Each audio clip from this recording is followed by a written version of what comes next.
Good morning everyone. मैं शकुंतला सिंधु आपका स्वागत करती हूँ आपके अपने यूट्यूब चैनल जोगविनिया के अंतर्गत।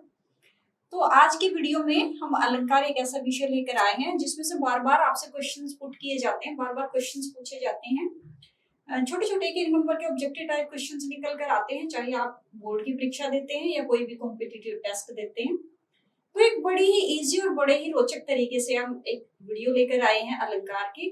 तो चलिए ये वीडियो स्टार्ट करते हैं। तो हमारा आज का विषय है अलंकार। अलंकार का शाब्दिक अर्थ है आभूषण या गहना। जिस प्रकार से एक स्त्री अपनी सौंदर्य की वृद्धि के लिए अलग अलग प्रकार के आभूषण पहनती है और उसके सौंदर्य में चमत्कार उत्पन्न हो जाता है, ठीक इसी प्रकार से एक कवि अपनी कविता को सुंदर बनाने के लिए अलग अलग प्रकार के शब्दों का और अलग अलग प्रकार के अर्थों का प्रयोग करता है, जिससे उसके काव्य सौंदर्य में चमत्कार उत्पन्न होता है।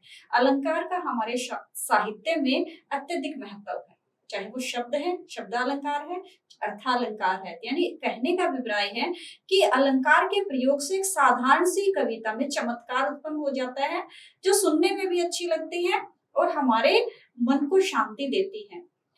तो चलिए हम अपनी वीडियो में आज स्टार्ट करते हैं कि अलंकार का शाब्दिक अर्थ है आभूषण या गहना, यानी शोभा बढ़ाने वाला। किसमें शोभा बढ़ाते हैं? काव्य के अंतर्गत। कहाँ बढ़ाते हैं? यहाँ पर बताया है कि काव्य में शोभा बढ़ाते हैं, यानी कविता में सुंदरता को बढ़ाते हैं अलंकार। तो अलंकार को मुख्यतः रूप से एक नंबर का क्वेश्चन निकलकर यहाँ पर आया है आपके सामने कि अलंकार के मुख्यतः रूप से कितने वेद हैं। तो अलंकार के मुख्यतः रूप से यहाँ पर 3 वेद बताए गए हैं। देखिए, नंबर 1 पर है हमारा शब्दालंकार, नंबर 2 पर है हमारा अर्थालंकार और नंबर 3 पर है हमारा उभयालंकार। नंबर 1 शब्दालंकार, अर्थालंकार, उभयालंकार। नाम से स्पष्ट है शब्दालंकार, जहां पर शब्दों के प्रयोग से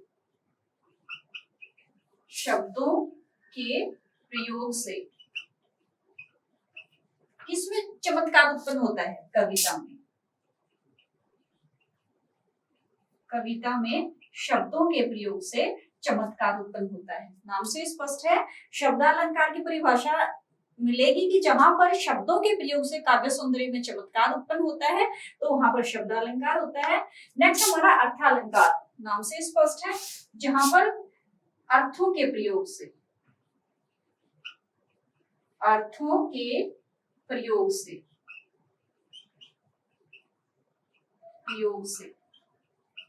काव्य सौंदर्य में चमत्कार उत्पन्न होता है। नेक्स्ट हमारा उभयालंकार, जहां पर शब्द प्लस अर्थ दोनों आते हैं। शब्द प्लस अर्थ दोनों आते, शब्द और अर्थों से, यानी दोनों का मिलाकर काव्य सौंदर्य में चमत्कार उत्पन्न होता है। तो वहां पर शब्द अर्थ यानी उभयालंकार का यहाँ पर प्रयोग किया गया है। तो इसी में से यानी शब्दालंकार में से एक अलंकार निकल कर आया है। मुख्यतः रूप से 3 भागों में इसको बांटा गया है। यानी जैसे इसमें से पहले वाला पार्ट हमारा अनुप्रास अलंकार। आज सिर्फ और सिर्फ अपनी छोटी सी वीडियो में सिर्फ और सिर्फ 10 मिनट की वीडियो, जिसमें से आपको अनुप्रास अलंकार है वो अच्छे से क्लियर हो जाएगा। आप कभी नहीं अनुप्रास अलंकार को भूल पाओगे। तो अनुप्रास अलंकार 2 शब्दों के योग से बना है, अनु प्लस प्रास। यानी अनु का प्रयोग होता है बार बार, किसी चीज को बार बार दोहराना। किसको? वर्णों को। और प्रास मीन्स होता है वर्ण, और वर्ण भी कौन से? व्यंजन, सिर्फ व्यंजन। व्याकरण में स्वर और व्यंजन होते हैं, तो इसमें स्वर नहीं आएंगे, सिर्फ और सिर्फ आएंगे हमारे व्यंजन। यानी कैसे लेकर मैं तक जितने हैं उन सब का इस अलंकार में प्रयोग किया जाता है। तो अनु का प्रयोग होता है बार बार, प्रास का है वर्ण यानी व्यंजन। नाम से ही इसका मीनिंग निकलकर हमारे सामने आया है। तो इसकी सबसे बड़ी पहचान है अनु होता है बार बार और प्रास होता है हमारा वर्ण या व्यंजन। यानी एक परिभाषा बनेगी इसकी कि जहां पर व्यंजनों की बार बार आवृत्ति होती है, आवृत्ति मतलब व्यंजनों को बार बार दोहराया जाता है, तो वहां पर अनुप्रास अलंकार है। इसकी साधारण सी सीधी सी सरल वे से मैंने आपको बताया है कि बार बार वर्णों को दोहराना। तो यहाँ पर उदाहरण इसके बन सकते हैं, जैसे सत्य, स्नेह, सील, सागर। यहाँ पर आप ध्यान से देखिए, यहाँ पर से 1 2 3 4, यानी यहाँ पर 4 बार एक व्यंजन का प्रयोग किया गया है। और व्यंजन कौन सा है हमारा? स, जिसके अलग अलग रूप हैं यहाँ पर। तो यहाँ पर एक वर्ण को 4 बार दोहराया गया है कि, और मैंने कहा था परिभाषा के अनुसार एक व्यंजन को जब बार बार दोहराया जाता है तो वहां पर अनुप्रास अलंकार का प्रयोग होता है। नेक्स्ट है हमारा रघुपति राघव राजा राम पतित पावन सीता राम। अब यहाँ पर रे जो व्यंजन है उसको अलग अलग बार यानी बार बार दोहराया गया है, और पतित यानी पै वर्ण को और स यहाँ पर बार बार दोहराया गया है, यानी रे को दोहराया गया है और हमारा पै को यहाँ पर बार बार दोहराया गया है। तो परिभाषा क्या कहती है कि जहां पर व्यंजनों को बार बार यानी एक वर्ण को बार बार दोहराया जाता है तो वहां पर हमारा अनुप्रास अलंकार होता है। तो नेक्स्ट उदाहरण यहाँ पर दिखाया गया आपके सामने। मुदित महीपति मंदिर आए, सेवक सचिव सुमंत बुलाए। अब यहाँ पर ध्यान देने के लिए ध्यान से सुनिए कि यहाँ पर मैं जो वर्ण है उसको बार बार दोहराया गया है। उसके बाद है स जो वर्ण है उसको भी यहाँ पर बार बार दोहराया गया है। और परिभाषा क्या कहती है कि जहां पर व्यंजनों को बार बार दोहराया जाता है तो वहां पर अनुप्रास अलंकार होता है।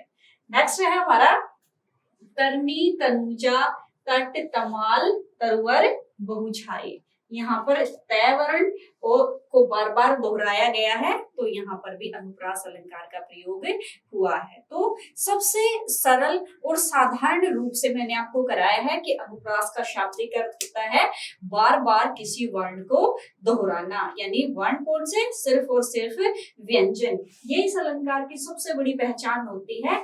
अनुप्रास अलंकार यानी अनु बार बार प्रास व्यंजन, किसी व्यंजन को बार बार दोहराया जाता है जहां पर वहां पर अनुप्रास अलंकार होता है। तो ये इसकी अलंकार की सबसे बड़ी पहचान है। उदाहरण आपके सामने दिए गए हैं। सत्य सन्हे सील सागर रघुपति राघव राजा राम तरनी तट तनुजा तरवर बहुछाए। और इसी प्रकार से यहाँ पर मुदित महीपति मंदिर आए, सेवक सचिव सुमंत बुलाए। यहाँ पर से को रे को अनेक बार दोहराया गया। जहाँ पर व्यंजनों को बार बार दोहराया जाता है वहां पर अनुप्रास अलंकार का प्रयोग होता है। तो यहाँ से क्वेश्चन से निकल कर आ सकते हैं। क्वेश्चंस कैसे किए जाएंगे? अब सबसे मेन बात आपके सामने आती है कि कैसे पूछे जाएंगे क्वेश्चंस। तो सबसे पहले तो 1 नंबर से निकल कर आती है कि इसका क्या अभिप्राय है, यानी अनुप्रास अलंकार का मीनिंग क्या है वो मैंने आपको बताया है कि क्या मीनिंग है इसका, यानी व्यंजनों को बार बार दोहराना। तो परिभाषा के अनुसार 1 नंबर की आपको परिभाषा पूछी जा सकती है कि अनुप्रास अलंकार किसे कहते हैं। 1 नंबर का क्वेश्चन बनेगा और आपको लिखना है कि जहां पर व्यंजनों को बार बार दोहराया जाता है, जब भी कवि अपनी कविता को सुंदर बनाने के लिए बार बार व्यंजनों का प्रयोग करता है तो वहां पर अनुप्रास अलंकार का प्रयोग होता है। 1 नंबर का क्वेश्चन ये पूछा जाएगा। उसके बाद आता है हमारा, आपको एग्जांपल दे दिए जाएंगे। जैसे कोई ये वाला एग्जांपल आपके सामने रख दिया, यानी दे दिया, और आपसे पूछा जाएगा इसमें कौन सा अलंकार है। तो आपको पता होना चाहिए परिभाषा के अनुसार कि जहां पर एक व्यंजन को बार बार दोहराया जाता है वहां पर अनुप्रास अलंकार होता है।